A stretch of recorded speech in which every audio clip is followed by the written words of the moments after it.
नृत्याचा ठेका आणि शिस्तीने श्रोत्यांची मने जिंकली। पावा आणि टिपरीचा नाद गुंजू लागला। तळोदा तालुक्यातील मोदलपाडा येथे आदिवासी सांस्कृतिक परंपरेने दर्शन घडवणारे दिंडा नृत्याचा कार्यक्रम उत्साहात साजरा। अक्कलकुवा तालुक्यातील सोजडाण येथून दिंडा नृत्य कार्यक्रमाला सुरुवात 150 वर्षापूर्वी करण्यात आली। तळोदा तालुक्यातील मोदलपाडा येथे दिंडा नृत्य कार्यक्रम शिस्तप्रिय आणि उत्साहात झाला। परिसरातील ग्रामस्थांनी लक्षणीय उपस्थिती। आदिवासी संस्कृती दर्शन तसेच निसर्ग पूजा या नृत्यामध्ये होत असते। या नृत्यात मुलं आणि मुलीच्या भूमिकेत मुलं असतात। सातपुड्यात होळीला अनन्यसाधारण असे महत्त्व आहे। सातपुड्याच्या पायथ्याशी तळोदा आणि अक्कलकुवा तालुक्यात दिंडणगेर नृत्य होळी संपल्यानंतर दुसऱ्या दिवसापासून 10 ते 12 दिवसांसाठी हा कार्यक्रम विविध गावांमध्ये होत असतो। या कार्यक्रमाची सुरुवात सोजडाण येथून 3 मार्च रोजी झाली। समारोप शिवे येथे 14 मार्च रोजी होणार आहे। या नृत्यामध्ये 9 प्रकार असतात। निसर्गाची पारंपरिक पद्धतीने व दिंडण मातेची पूजा होत असते।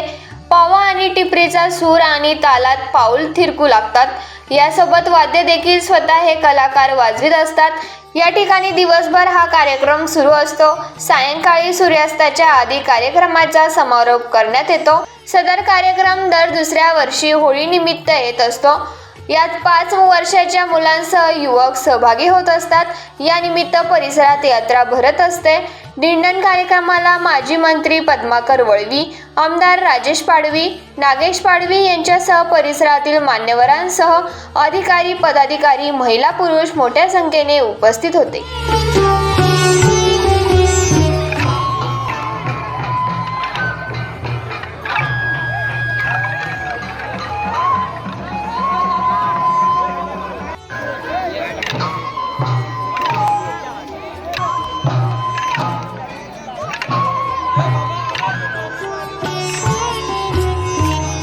सातपुडा पर्वताच्या या तळोदा अक्कलकुवा तालुक्यामध्ये खास करून हे जे दिंडा नृत्य आहे, आदिवासींचे एक वारसाईने आलेलं एक सांस्कृतिक परंपरा आहे, फेस्टिवल आहे, उत्साह असतो याच्यामध्ये। याची सुरुवात खास करून 100 ते 150 वर्षापूर्वी सोजडाण येथून झाली होती। सोजडाण हे अक्कलकुवा तालुक्यातलं एक गाव आहे जे सातपुड्याच्या पायथ्याशी आहे। तिथून सुरू झालं। त्याच्यामध्ये सर्व परिसरातले मुलं याच्यामध्ये सहभागी होतात।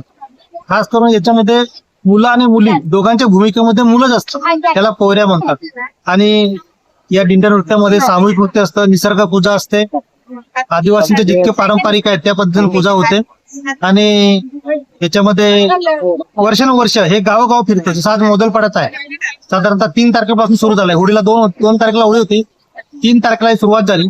3 मार्च पासून तर आता या 10वा दिवस आहे। पुढे पुन्हा शिवेला समारोप होणार। अशा पद्धतीने आदिवासींचा निसर्ग पूजा, दिंडण मातेची पूजा मानता, दिंडण मातेला त्या ठिकाणी वेगळ्या प्रकारचं मागणी केली जाते किंवा संकल्प केला जातो, मानता केली जाते की काहीतरी यश मिळावं म्हणून किंवा जीवनामध्ये फायदा व्हावा म्हणून।